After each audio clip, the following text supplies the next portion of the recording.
मेरे प्रिय छात्रों, आपका हार्दिक स्वागत और अभिनंदन है आपके अपने इस चैनल पर। छात्रों, कल हाई स्कूल के एक छात्र रवि कुमार जो हरदोई जिले के निवासी हैं, हमें फोन किए और कहने लगे, प्लीज सर आप विज्ञान, सामाजिक विज्ञान, अंग्रेजी, गणित सभी विषयों के वीडियो प्रत्येक दिन अपलोड किया करिए। तो आप सभी छात्र चिंता मत करिए, हम आपके सभी विषयों की सबसे बढ़िया तैयारी करवाने के लिए संकल्पबद्ध हैं। हमारी टीम सभी विषयों की वीडियो पर काम कर रही है और जल्द ही आपको सभी विषयों की वीडियो चैनल पर देखने को मिल जाएंगे। और हाँ, आप सभी प्रिय छात्रों से अनुरोध है, यदि वीडियो में बताए गए किसी तथ्य का मतलब नहीं समझ में आ रहा है या फिर आपकी पढ़ाई से संबंधित कोई समस्या है या सुझाव है, तो कमेंट बॉक्स में जाकर कमेंट करके आप बताइए, हम आपके समस्याओं का समाधान जरूर करेंगे। हेलो मेरे प्यारे स्टूडेंट्स, मैं दिलीप शर्मा और आप देख रहे हो मेरा YouTube channel genius online classes.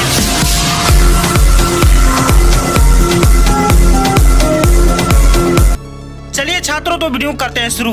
आज मैं अपने इस वीडियो में आपको यूपी बोर्ड हाई स्कूल के हिंदी संस्कृत के 8वें पाठ जीवन सूत्राणी का हिंदी में अनुवाद बताऊंगा। छात्रों, इन श्लोकों में युधिष्ठिर और यक्ष के संवादों का वर्णन किया गया है। आप जानते हो कि जुए के शर्त के अनुसार युधिष्ठिर जी अपने भाइयों और द्रौपदी के साथ 12 वर्ष का वनवास और 1 वर्ष का अज्ञातवास बिताने के लिए वन वन भटक रहे थे। वन में भटकते भटकते सभी को भूख और प्यास लगती है और सभी व्याकुल होने लगते हैं। अंत में स्थिति ऐसी भी आ जाती है कि किसी से एक कदम भी आगे नहीं बढ़ा जाता है। तब युधिष्ठिर जी भीम से कहते हैं कि भाई जाकर कहीं न कहीं से पानी खोज के लाओ। भीम पानी खोजने के लिए निकलते हैं और वन वन भटकने लगते हैं और खोजते खोजते वो एक तालाब के पास पहुंचते हैं और तालाब में पानी पीने के लिए जैसे ही उतरते हैं तो एक आवाज जो कि शरीर विहीन थी उनको चेतावनी देती है कि ठहर जाओ, इस तालाब से तुम पानी नहीं पी सकते हो। इस तालाब से पानी तुम तभी पी सकते हो जब तुम मेरे प्रश्नों का उत्तर दो, क्योंकि ये तालाब मेरा है। लेकिन भीम जी कहाँ मानने वाले थे।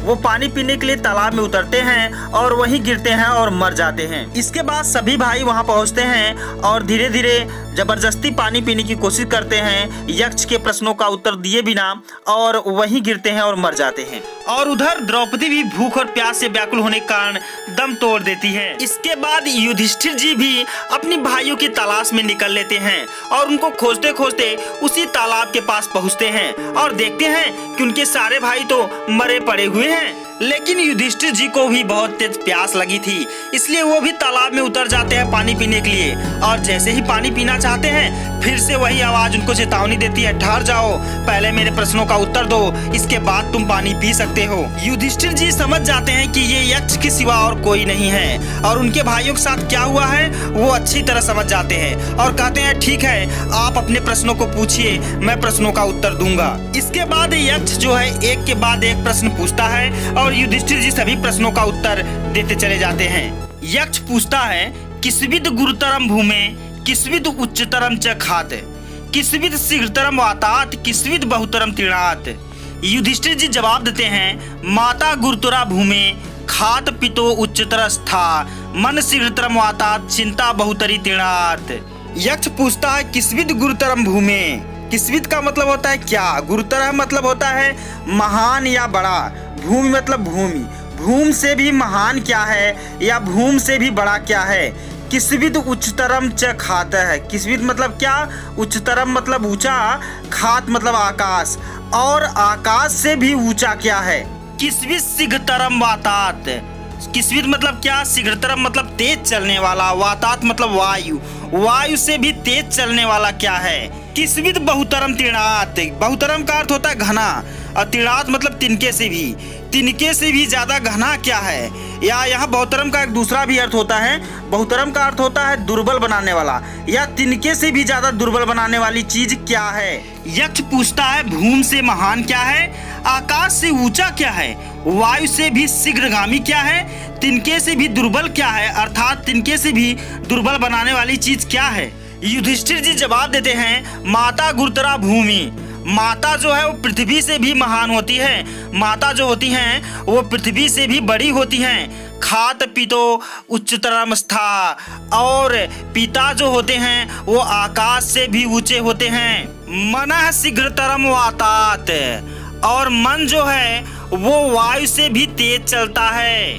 चिंता बहुतरी तीर्णाति, और चिंता जो है वो तिनके से भी ज्यादा घनी है, अर्थात चिंता जो है वो तिनके से भी ज्यादा दुर्बल बनाती है। युधिष्ठिर जी जवाब देते हैं, माता पृथ्वी से भी भारी है, पिता आकाश से भी अधिक ऊंचा है, मन वायु से भी तेज चलता है और चिंता तिनके से भी बढ़कर घनी है। अर्थात चिंता जो है एक इंसान को तिनके से भी ज्यादा कमजोर बनाती है, दुर्बल बनाती है। चलिए छात्रों, तो बढ़ते हैं यक्ष के अगले प्रश्न की तरफ। यक्ष पूछता है, किस्वित प्रवस्तो मित्रम किस्मिन् मित्रम गृहे सतः आतुरस्य च किम मित्रम किस्मिन् मित्रम मरिष्यतः। युधिष्ठिर जी जवाब देते हैं, सार्थः प्रवस्तो मित्रम भार्या मित्रम गृहे सतः आतुरस्य भिषकः मित्रम दानम मित्रम मरिष्यतः।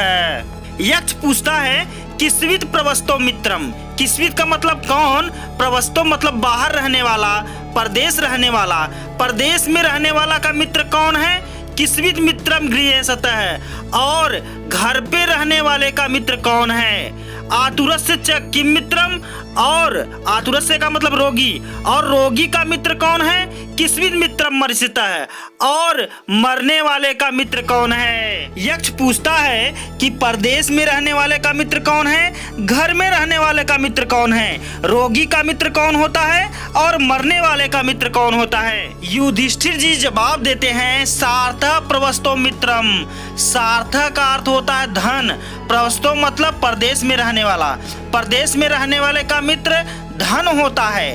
भार्या, भार्या मतलब पत्नी, भार्या मित्रम गृहे सतः, और घर पे रहने वाले की मित्र पत्नी होती है। आतुरस्य भीषकः मित्रम, आतुरस्य का अर्थ होता है रोगी, भीषकः मतलब होता है वैद्य, रोगी का वैद्य मित्र होता है। दानम मित्रम मरिष्यतः, और मरने वाले का मित्र दान होता है। युधिष्ठिर जी जवाब देते हैं, धन परदेश में रहने वाले का मित्र है, पत्नी घर में रहने वाली की मित्र है, वैद्य रोगी का मित्र होता है, और दान मरने वाले का मित्र होता है। यक्ष फिर से पूछता है, किस्विद एक पदम धर्म्य है, किस्विद एक पदम यश है, किस्विद एक पदम स्वर्य है, किस्विद एक पदम सुखम।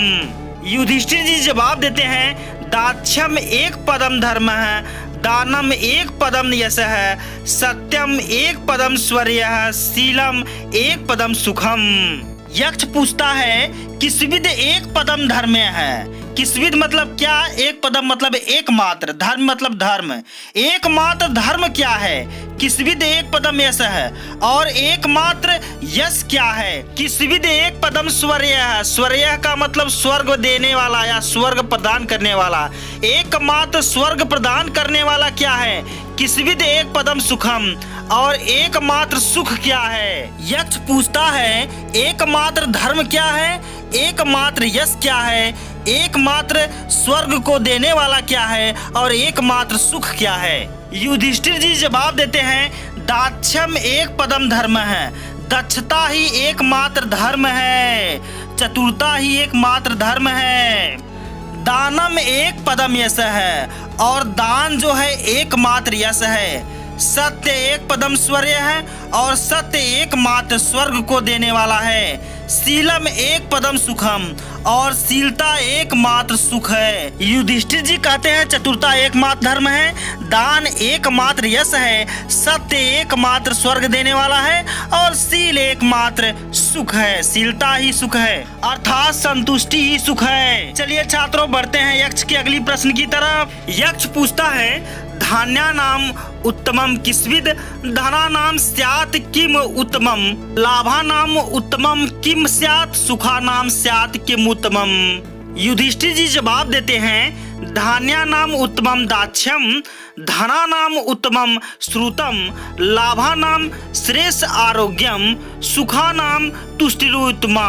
यक्ष पूछता है, धान्यानाम उत्तम किस्विद, धन धान्यों में सबसे उत्तम क्या है, धनानाम स्यात् किम उत्तमम, स्यात् का अर्थ होता है हो सकता है, तो धनों में सबसे ज्यादा उत्तम क्या हो सकता है, लाभानाम उत्तमम किम स्याति, और लाभों में सबसे उत्तम क्या है, सुखा नाम स्यात् किम उत्तमम, और सुख में सबसे अधिक उत्तम सुख क्या हो सकता है। यक्ष पूछता है, धान्यों में उत्तम क्या है, धनों में उत्तम क्या है, लाभ में क्या उत्तम हो सकता है और सुख में सबसे उत्तम सुख क्या है। युधिष्ठिर जी जवाब देते हैं, धान्या नाम उत्तम दाक्ष्य है। दाक्ष्य का अर्थ होता है चतुरता या दक्षता भी कह सकते हैं।